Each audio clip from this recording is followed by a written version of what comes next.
Hi guys and welcome back to my YouTube channel. So we are back at it with the Samson Chronicles. We are now at the second part of chapter 16. So what happened in the last part of chapter 16 in the previous episode was that Samson was caught out. He gave all the information he shouldn't have to Delilah about where his strength comes from, and the Philistines was able to capture him, and they essentially just took out his eyes, right? Gouged out his eyes, unfortunately. Anyway, so he ended up in prison, but he actually started growing back. Anyway, so now fast forward to where we are now, where the rulers of the Philistines gathered together, they assembled to celebrate the capture of Samson. Because, of course, Samson was this individual that was causing havoc on all the Philistines, and he was just murderizing all of them. Anyway, so they're celebrating all of this, and they're celebrating and offering great sacrifice to their god called Dagon. And what they were saying was that their God delivered them from Samson. And upon seeing him, they said the following: "Our God has delivered our enemy into our hands, the one who laid waste our land and multiplied our slain." So when they were in high spirits, they called upon Samson to come and perform for them. Not sure what he did. I feel like he might have done some strongman things, perhaps lifting things, or like using a sword and so on and so forth. That is what I'm assuming his so-called entertainment for them was. In any case, after that, because remember, he didn't have any eyes anymore, so someone had to like walk him around. So once he was done with his performance, someone took him, like a servant I think it was, and took him to where he stood among the pillars of this arena or this stage or whatever it was. Anyway, his hand was held up to take him to this. So what Samson then said to this servant was, "Put me where I can feel the pillars that support the temple, so that I may lean against them." So just for some more context, as it says in the Bible, also there were many men and women there that were the rulers of the Philistines. And it says that on the roof there were about 3,000 men and women watching Samson perform. So this was like something huge. This was like a huge concert where there was just a lot of people witnessing this man's not demise, but witnessing him making a fool of himself essentially in front of them, because he apparently, well, he definitely made a fool of them throughout his life. So they were all just happy about this. And anyway, so everyone is like watching this. And so this was, it says there 3,000 people on the roof. Okay. So Samson then proceeded to pray to God, and he said to him, "O Lord, O sovereign Lord, remember me, O God. Please strengthen me just once more, and let me with one blow get revenge on the Philistines for my 2 eyes." So remember, this is all about revenge to him. But in any case, so he says this to the Lord, but I feel like there was more to it than just the eyes. I think there was a lot more to it. But anyway, so Samson then proceeded to reach toward the 2 central pillars of this temple where he stood, and he kind of braced himself against it. So essentially what happened was that he was placed in at the central point of the temple by the 2 central pillars, and he put both his hands on either one of those pillars. And he proceeded to say, while he was there, he said, "Let me die with the Philistines." He exclaimed that. And then he proceeded to push with all his might. And the temple came down with all those rulers and people in it. And he then, in that one moment, like completely offed all of those people there. So they said there that he actually offed more people as he was passing away than when he was actually alive. Verse 31 says the following: "Then his brothers and his father's whole family went down to get him. They brought him back and buried him between Zorah and Eshtaol in the tomb of Manoah his father. He had led Israel 20 years.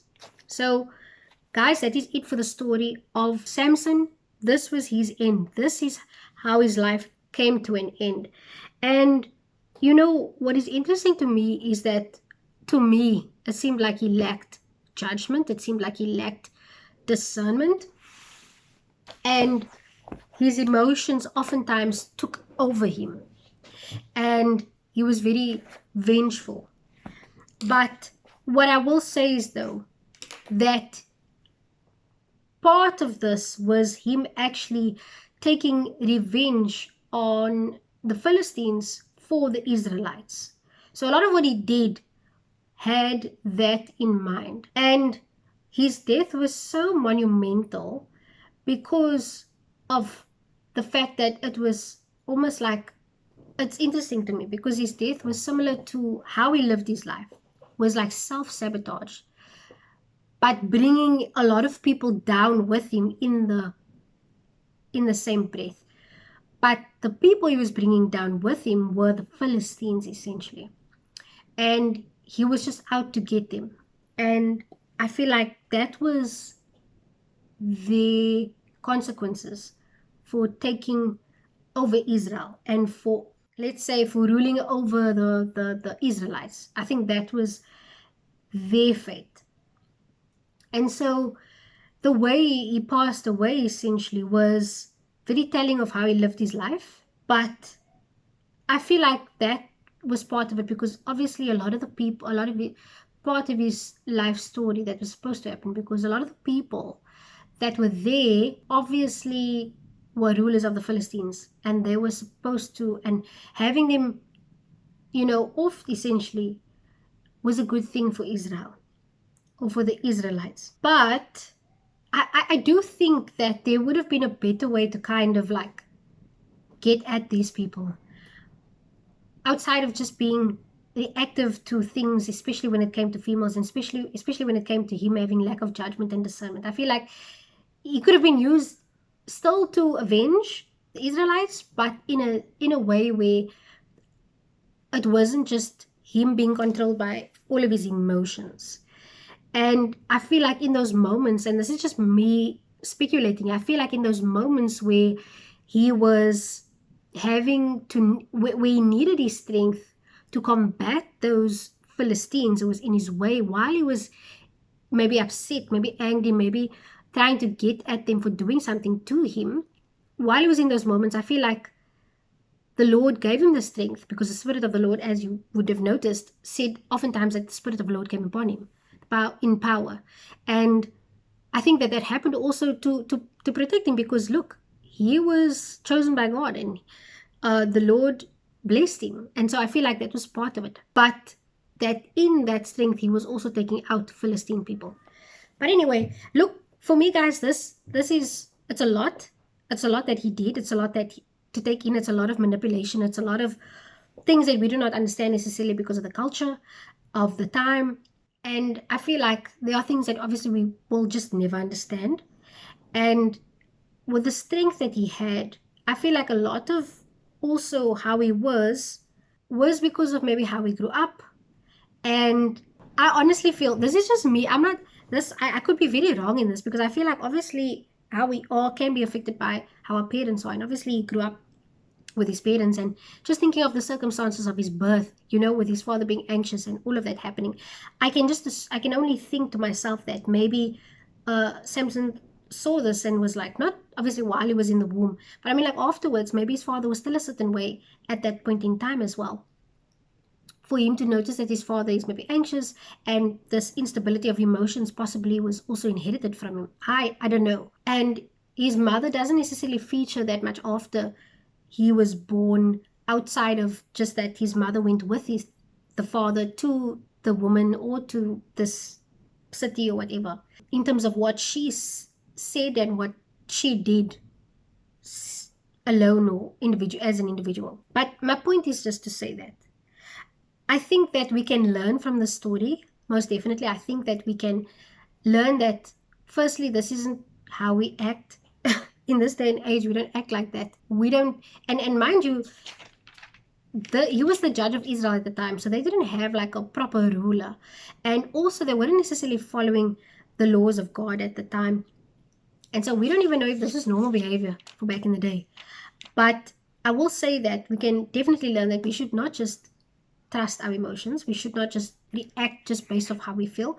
We should also not just because we love an individual, especially when it comes to romantic love, but I mean, this applies to familiar love as well, just be swayed by everything that they say, even though they are red flags, even though there are things that are shady about them, where they're doing it to our detriment and to their benefit, and so that we see those things as well. So we need to be aware of those things also. But also that the Lord, another thing I will say is that the Lord works in mysterious ways. But I also think that the Lord calls upon us to be better stewards of the gifts that He has given us. That is what I think. This is part of what I've received from it. Because given the gifts that we have been given, like, we can still abuse it. I think that that is still a thing that we can do. And that we are still blessed with the stuff, with what He has given us, and that we can abuse it. I mean, you see it oftentimes in like churches and with pastors that have manipulated and misused and abused the talents that God has given them. And that isn't God ordained. God doesn't want them to abuse those things, abuse the gifts that they have given them, or use the gifts to abuse people and to do certain things for their selfish gain. But anyway, so I think we can learn from this. But I think in his death, he was sort of vindicated, because at the end of it, he essentially just made sure that nobody who was a ruler of the Philistines at that point in time was alive after what he did. And it's almost like he's doing also then was to his own detriment, because he passed away, right? Essentially him also partly killing himself. And so his death, like I said, was also a telling of how he lived his life, but very profound to me and very interesting as well. And I will always say, guys, rather look into Proverbs, look into the books of wisdom, and then also really study the fruits of the Spirit, so that we exude those things, and that we are not going to be moved by any emotion and manipulated by just any person to act outside of how God calls us to act. That does not mean that we can have righteous anger. That does not mean that we can't be annoyed with people. That doesn't mean that people will be wrong and that our emotions are always wrong when it's something that is quote unquote negative. But that there are times where we can be righteously upset and righteously annoyed and. Anyway, but I pray that God gives us wisdom. I pray God gives us all wisdom in how we respond, in how we react, in how we control our emotions, how we exhibit self-control, and especially in how we use the gifts that He has given us. So anyway, guys, I mean, that is just some of the things that I got from the story. I'm sure you can receive so many other things from it. But I hope and pray that God talks to you and speaks to you and meets you where you are at in light of the story. So that it's not just what I'm saying, but it's what God wants you to receive and what God wants you to hear. So that you are pointed to Him and that your relationship with Him is highlighted. But yeah, anyway, guys, this has been going on long enough. So I hope that you guys enjoyed it. This is it for the Samson Chronicles. If something else comes up, I will definitely speak about it again. But for now, that's it. I hope that you guys enjoyed the story time of Samson's life, and I hope that you can also look into it further, read into it, and dive deeper into it for interest's sake, because it interests you and because you want to know more about the heart of God maybe in the story. But in any case, I pray that this blessed you. I pray that this encouraged you. I pray that you have a great day further, and I pray that you have a great week further, and God bless.